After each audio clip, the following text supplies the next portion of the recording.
Before we start talking about the specifics of the ColorMunki, I want to make sure you have a basic understanding of how color works. In the simplest sense, we see because our eyes receive light that's been bouncing around in the world.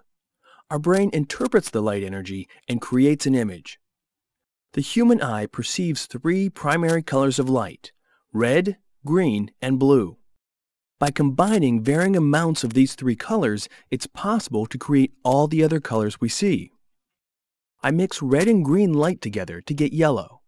If I mix green and blue, I get cyan. And mixing red and blue gives me magenta. Cyan, magenta, and yellow, or CMY. That may sound familiar. These are the opposite colors, the colors used in most types of ink on paper printing. Mix equal parts of cyan, magenta, and yellow, and you get black, or something really close to it. This is the K in CMYK printing. But instead of printing 3 different inks to get black, modern printers simply print black ink to get the same color.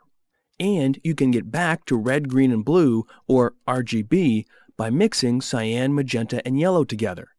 Magenta and yellow make red. Cyan and yellow make green, and cyan and magenta make blue. The easiest way to remember these mixes is to write them down in 2 columns, CMY and RGB. The opposites fall across from each other. Red is opposite cyan, green is opposite magenta, and blue is opposite yellow. To find the mixes, just eliminate the opposite. Here's what I mean. To find which 2 colors make green, eliminate the opposite of green, which is magenta. That leaves cyan and yellow.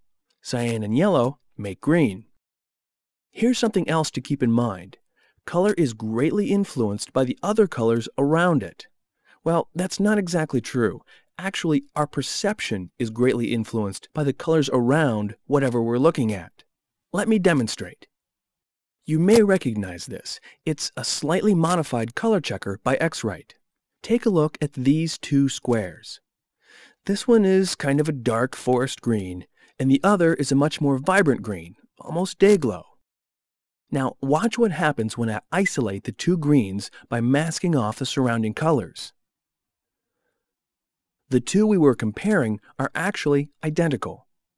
Because of the surrounding colors and shades, our brain perceives them as being very different.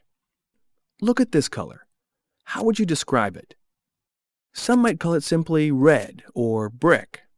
Others might call it terracotta or brown. We're all looking at the same color, but we describe it differently.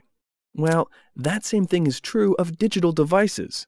Color is device dependent, meaning different devices will display a specific color differently. If I scan this color, my scanner will describe it using this set of numbers. To get my display to create the same color on screen may require these values. And when I send the color to my printer, I need to describe it with these values in order to get a match. Juggling the numbers and making the colors match is where the ColorMunki comes in to make life simple again.